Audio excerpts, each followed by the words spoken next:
बिस्मिल्लाहिर्रहमानिर्रहीम। पहले दुआ मांग लेते हैं। अल्लाहुम्मा इन्नी अस्सअलुका इल्मन नाफ़िअन व अऊज़ु बिका मिन इल्मिन ला यनफ़अ। अच्छा जी, सर्च इंजन ऑप्टिमाइजेशन है, इसकी कोर्स की पहले आउटलाइन देख लेते हैं। इसको हम 3 फेजेस में डिवाइड करते हैं। एसईओ फंडामेंटल्स है, learn to execute SEO process है, उसके बाद learn to implement SEO in your CMS content management system.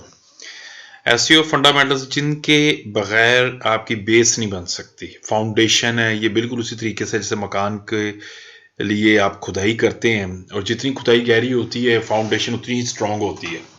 तो बड़ी बिल्डिंग बनानी हो तो ज़्यादा खुदाई करनी पड़ती है, और अगर छोटी बिल्डिंग या घर बनाना हो, मतलब कि एक मार्केट बनानी हो, तो ज़्यादा खुदाई करते हैं। 15 फीट 20 फीट नीचे डिग डाउन करते हैं। अगर मकान बनाना हो तो 4 फुट 3 फुट 4 फुट तक नीचे जाते हैं खुदाई करते हुए, उसके ऊपर फाउंडेशन रखते हैं। इसी तरीके से हम बड़ा इन डेप्थ स्टडी करेंगे फाउंडेशंस को, क्योंकि उसको अंडरस्टैंड करना ज़रूरी है। फाउंडेशन स्ट्रांग होगी तो फिर आपके लिए बाकी जो एडवांसमेंट है वो करनी आसान होगी। अच्छा, एक चीज़ मैं बताता चलूँ, आईटी की दुनिया में आए दिन इनोवेशंस, डिस्कवरीज और बड़ी तेज़ी के साथ इन्हेंसमेंट्स और मॉडिफिकेशंस होती हैं, और फाउंडेशन सेम रहती है। मतलब कि लैंग्वेजेस बेशुमार आ गई हैं जिन, लेकिन उसकी फाउंडेशन एक ही है। 0110 की बाइनरी लैंग्वेज पीछे यूज हो रही होती है, डायनामिक लिंक लाइब्रेरीज होती है, ऑब्जेक्ट ओरिएंटेड प्रोग्रामिंग होती है, स्क्रिप्टिंग होती है, मेथड्स होते हैं, फंक्शंस होते हैं। आप बात को फॉलो करेंगे आप। अच्छा, मैं इतनी आसान तरीके से इसको इंशाल्लाह एक्सप्लेन करूंगा कि एक लेमैन, मतलब जो मैट्रिक है या अंडर मैट्रिक भी होगा, उसको भी समझ आएगी। मैं जार्गन्स का कम से कम यूज़ करूंगा, जार्गन के साथ मैं कोशिश करूंगा कि मैं मायने भी बता दूं अगर मैं कहीं यूज़ करूं। Introduction to SEO, keyword research, competition analysis, content optimisation, technical optimisation, link building, ये सारी एसईओ फंडामेंटल्स के अंदर है। Content optimisation on net SEO कहलाता है, टेक्निकल ऑप्टिमाइजेशन टेक्निकल एसईओ कहलाता है। Learn to execute SEO process, developing an SEO audit, कि एसईओ का ऑडिट कैसे करेंगे कि ये सही काम कर रहा है कि नहीं, कुछ स्ट्रैटेजी कैसे डिज़ाइन करेंगे कि हमारी कंपनी का मेन गोल फोकस क्या है, उस स्ट्रैटेजी को मैच करेंगे उसके विजन के साथ। सीओ गोल्स, हमारे गोल्स क्या होंगे, हम कितना अचीव करना चाह रहे हैं, क्या मेजरमेंट्स हैं, मेजरमेंट्स, रिपोर्टिंग, मेजरमेंट्स जो सी है, मॉनिटरिंग और एवेल्यूएशन, रिपोर्टिंग, एसईओ की रिपोर्ट कैसे बनानी है, एसईओ की रिपोर्ट पढ़नी कैसे है, ठीक है। एसईओ प्रोसेस मैनेजमेंट के, एसईओ का एक प्रोसेस डिज़ाइन करेंगे, उसको लॉक कर देंगे कि भाई ये इस प्रोसेस के अकॉर्डिंग ये हमारी वेबसाइट चलनी चाहिए। वर्डप्रेस एसईओ गाइडलाइंस है, फिर विक्स एसईओ गाइडलाइंस है, शॉपिफाई एसईओ गाइडलाइंस है। अच्छा, ये वर्डप्रेस, विक्स और शॉपिफाई मैंने इनका जिक्र किया, असल में बीसीओ प्लेटफॉर्म ऐसे हैं जो automated website, no coding website दूसरे लफ्जों में सर्विस देते हैं, ड्रैग एंड ड्रॉप की फैसिलिटी देते हैं। लेकिन इस वक्त दुनिया में जो टॉप पे 3 है वो वर्डप्रेस है, विक्स है, शॉपिफाई है। इसमें भी टॉप पे इस वक्त शॉपिफाई है, उसके बाद वर्डप्रेस है, विक्स आखिर में आती है। और इनको भी हम ज़रूर स्टडी करेंगे कि कैसे इन साइट्स को ऑप्टिमाइज किया जाए सर्च इंजन के ऊपर। एसईओ फंडामेंटल्स के अंदर हम सबसे पहले पढ़ते हैं कि है क्या। जब 1990 में पहली वेबसाइट बनी तो उसके बाद ही कुछ ही दिनों में याहू लॉन्च हो गया। याहू दुनिया का पहला सर्च इंजन था, और याहू यूके की कंपनी थी, और माइक्रोसॉफ्ट वालों का MSN था, MSN.com। याहू का था yahoo.com, याहू सर्च होती थी, MSN सर्च होती थी। लेकिन 2 स्टूडेंट थे 1994 में, लैरी एंड बिन्स। इन्होंने जो उनसे स्टडी कर रहे थे तो इन्होंने कहा कि इतना कंटेंट वेबसाइट बननी शुरू होगी, लोगों को पता भी नहीं है कि वेबसाइट्स कहाँ पे है, तो कोई ऐसा सर्च इंजन होना चाहिए जो कि इनकी हेल्प आउट कर सके। इसलिए 1996 में उन्होंने बैकरप के नाम से एक सर्च इंजन बनाया। तब वो स्टूडेंट थे, लेकिन जैसे ही इन्होंने पास आउट किया फिर उन्होंने गूगल के नाम से एक सर्च इंजन की शुरुआत की, और आज दुनिया का सबसे बड़ी ऑर्गेनाइजेशन भी आपकी बड़ी ऑर्गेनाइजेशन से एक है, और प्लस इस वक्त दुनिया का सबसे स्ट्रॉन्ग सर्च इंजन है।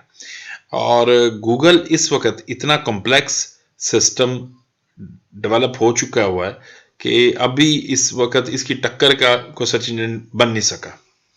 अच्छा, हम आगे चलते हैं। इसमें मैं एक और आपकी मालूमात में इजाफा कर दूं, अमेरिका के अंदर एक और सर्च इंजन पिंटरेस्ट बहुत तेजी के साथ अपनी जगह बना चुका है। पिंटरेस्ट एक डिफरेंट गेम प्ले किया है उन्होंने पिक्चर, वीडियो, एनिमेशंस और प्लस आप कह लें उसको इन्फोग्राफिक जो है उसको प्रमोट किया है, जिसके वजह से वो अमेरिका के अंदर अपनी वो बना गया है, जिसको कहते हैं ना जगह बना गया है, एक स्पेस अपनी क्रिएट कर गया है।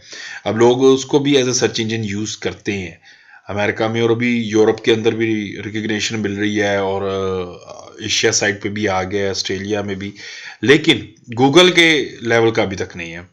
अच्छा, अब ऐसा हुआ कि बैकअप जब बन गया ना, उसके बाद हुआ क्या, क्योंकि कॉम्प्लेक्सिटी बढ़ती जा रही थी। 100 साइट देख ली, 200 साइट देख ली, 300 साइट देख ली, ठीक है जी। लेकिन आप ये देखें कि जितनी इतनी साइट्स बनती जा रही थी, ऑटोमेशन जरूरी थी, एल्गोरिथमिक ऑटोमेशन रिक्वायर थी। एल्गोरिदम क्या होता है आगे जाके देखते हैं।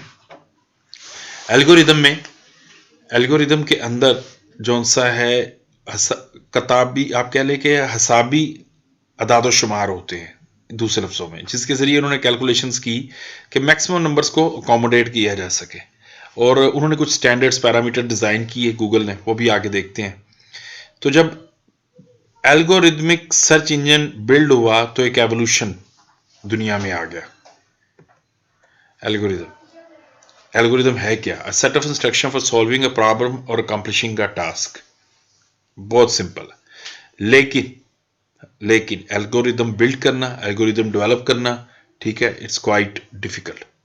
और ऑब्वियसली इसके अंदर एक्सपीरियंस मैथमेटिशियन, स्टैटिस्टिशियन रिक्वायर होते हैं, इसमें स्टैटिस्टिकल एनालिसिस रिक्वायर होता है। तो इसकी कॉम्प्लेक्सिटी इतनी हाई होती है, तो उसके अगेंस्ट जो सा है सिस्टम तैयार होते हैं, ऑटोमेटेड सिस्टम। आगे चलते हैं। अच्छा, एल्गोरिदम के अंदर कुछ तो डेफिनेशन आएगी, कुछ इसकी इंफॉर्मेशन आपको अंडरस्टैंड करना भी जरूरी है। एल्गोरिदम ऐसा डिजाइन किया उन्होंने गूगल ने, जिसमें उसने कहा कि ऐसी साइट्स डिजाइन हुई हो कि जब उसका सर्च इंजन के अंदर उनका लिखा जाए तो एक तो वो रेलिवेंसी और एक quality of the content of the site को जो सा है ना मैच करे।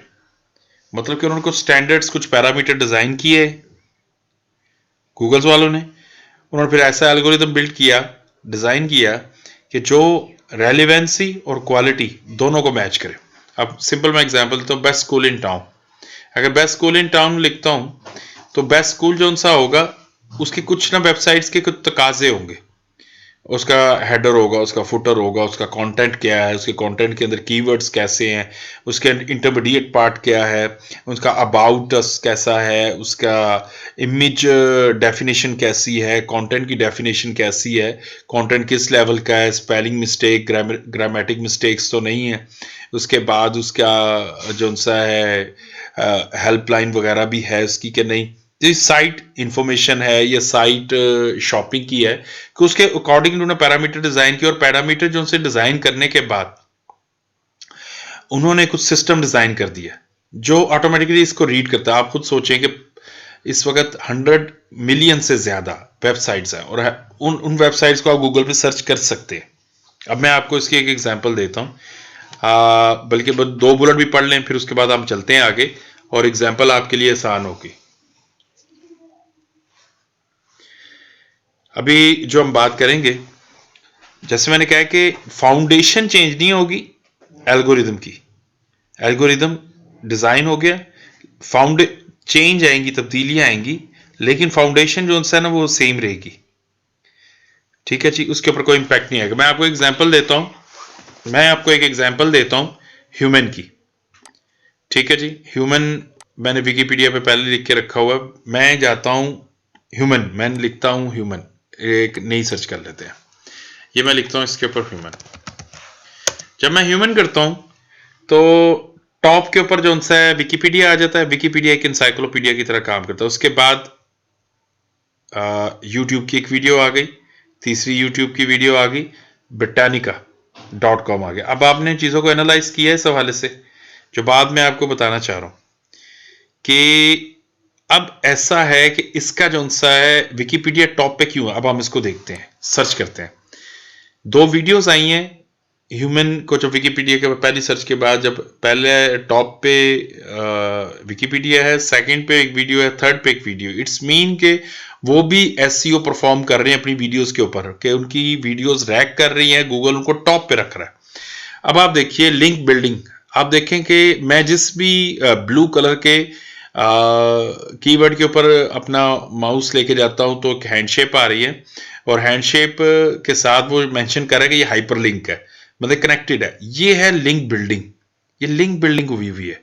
ये बेहतरीन पेज एक डिजाइन हुआ, मतलब कि ह्यूमन के ऊपर जो बेहतरीन टॉक है इसके अंदर बताया गया है कि वो ये टॉक जो उनसी है इस वक्त जो बेहतरीन विकीपीडिया के ऊपर अवेलेबल है।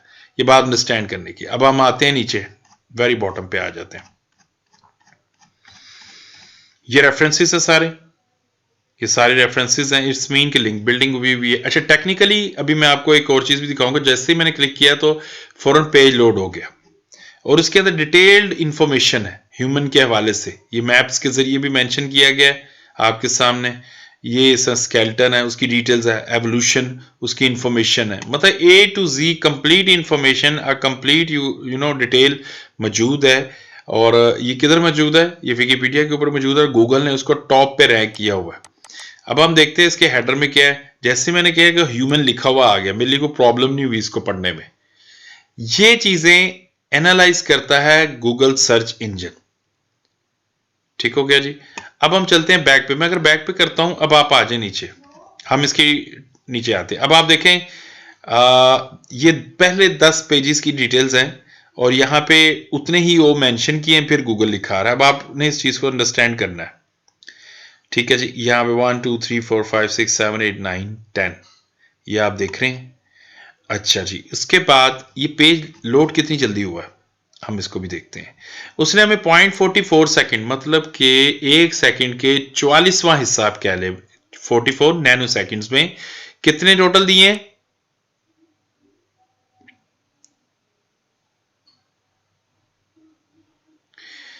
ये 1 अरब और 42 करोड़ और 30 लाख रिजल्ट उसने सिर्फ 44 नैनो सेकंड्स के अंदर दिए। आप गूगल सर्च इंजन की स्पीड का अंदाजा लगाए।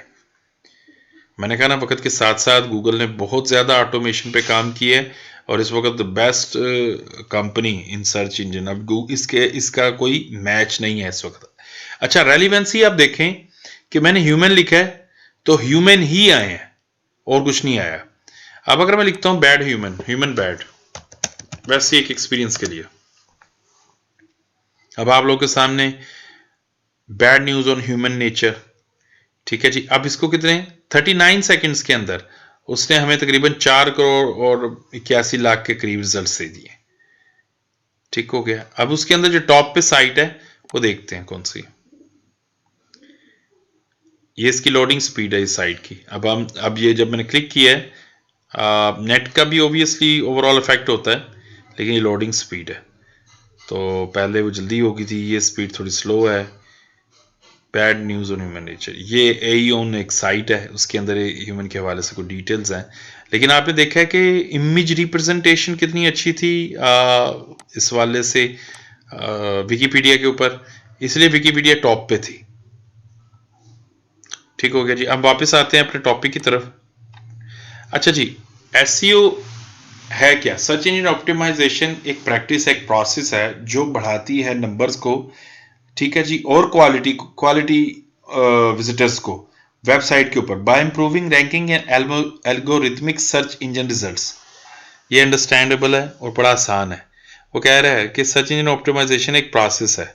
एक प्रोसेस का मतलब कि मुसलसल चलने वाला प्रोसेस। ये बात याद रखिएगा, आगे भी हम जाके पढ़ेंगे कि ये प्रोसेस है जिसमें जो कि इंक्रीज करता है नंबर्स को और क्वालिटी विजिटर्स को वेबसाइट के ऊपर। कैसे?